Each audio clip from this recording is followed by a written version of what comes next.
Good morning, student. Today's topic: factors affecting the requirement of fixed capital. अस्थायी पूंजी की आवश्यकता को प्रभावित करने वाले घटक।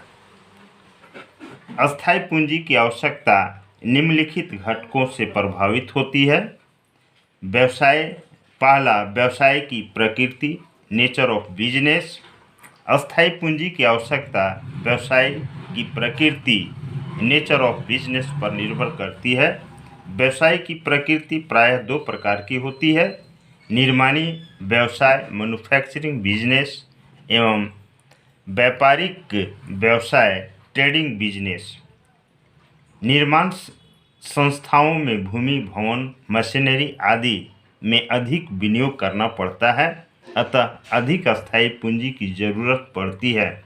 इसके विपरीत व्यापारिक संस्थानों में जहां तैयार माल का क्रय विक्रय किया जाता है, वहां कम पूंजी की आवश्यकता पड़ती है। सेकेंड, क्रियाओं का पैमाना, स्केल ऑफ ऑपरेशन। व्यावसायिक क्रियाओं का फैलाव जितना अधिक होता है, उतना ही अधिक पूंजी की आवश्यकता होती है। यदि किसी ऐसी निर्माणी संस्था को लें जिसका व्यवसाय बहुत छोटे पैमाने पर है, तो कम पूंजी की ज़रूरत होती है। इसके विपरीत एक निर्माणी संस्था जिसका व्यवसाय बहुत बड़े पैमाने पर है, तो अपेक्षाकृत अधिक पूंजी की ज़रूरत या आवश्यकता होगी। तीसरा, पद्धति का चयन, चॉइस ऑफ टेक्निक। जो निर्माणी संस्थाएं आधुनिक एवं स्वचालित मशीनों के द्वारा उत्पादन करती है, उन्हें अधिक पूंजी की ज़रूरत होती है। इसके विपरीत जिन संस्थाओं में उत्पादन की मानवीय श्रम द्वारा किया जाता है, वहां पर अस्थायी पूंजी की ज़रूरत उससे कम या अपेक्षाकृत कम होती है। चौथा पॉइंट, तकनीकी नवीनता, टेक्नोलॉजी अपग्रेडेशन। कुछ व्यवसाय ऐसे होते हैं जिनमें ऐसी अस्थायी संपत्तियों का प्रयोग किया जाता है जिसे अतिशीघ्र बदलने की ज़रूरत होती है। आजकल कंप्यूटर तकनीक से जल्दी परिवर्तन हो रहे हैं, अतः ऐसी कंपनियां जिनका व्यवसाय कंप्यूटर पर आधारित होती है, तो व्यवसाय पूंजी की आवश्यकता होती है। पांचवा पॉइंट, विकास संभावनाएं, ग्रोथ प्रोस्पेक्ट्स। विकास की दृष्टि से संगठन दो प्रकार के हो सकते हैं। पहला, ऐसे संगठन जिनके विकास की संभावनाएं नहीं हैं, इनके लिए भविष्य में अतिरिक्त अस्थायी पूंजी की आवश्यकता नहीं होती है। सेकेंड, ऐसे संगठन जिनका विकास का अधिक संभावना है, ऐसे संगठनों के लिए भविष्य में अधिक अतिरिक्त अस्थायी पूंजी की ज़रूरत होती है।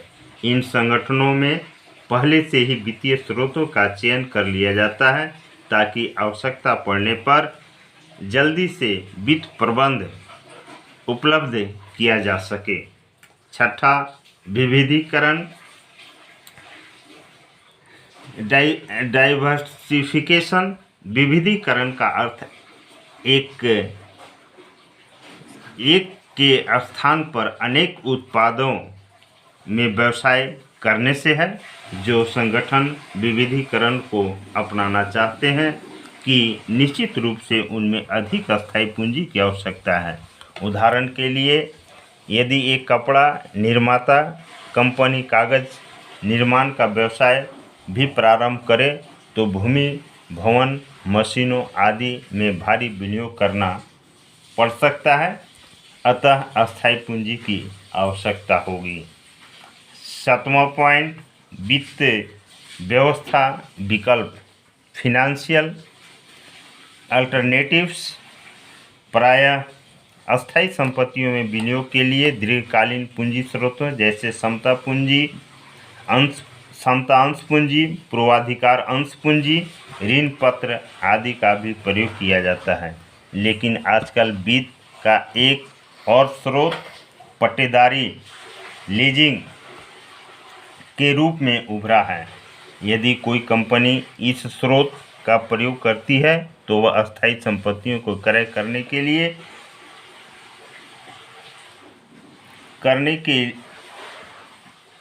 के स्थान पर उन्हें पट्टे यानी लीज पर ले सकती है। ऐसी स्थिति में अस्थायी पूंजी की आवश्यकता में कमी आती है। लास्ट, सहकायता का स्तर, लेवल ऑफ कोलैबोरेशन। सहकायता का अर्थ व्यवसाय संचालन के अन्य संगठनों की मदद प्राप्त करना है। उदाहरण के लिए, यदि किसी बैंक के एक बैंक को किसी अन्य बैंक का एटीएम उपलब्ध हो जाए तो इसे सहकायता कहा जाएगा।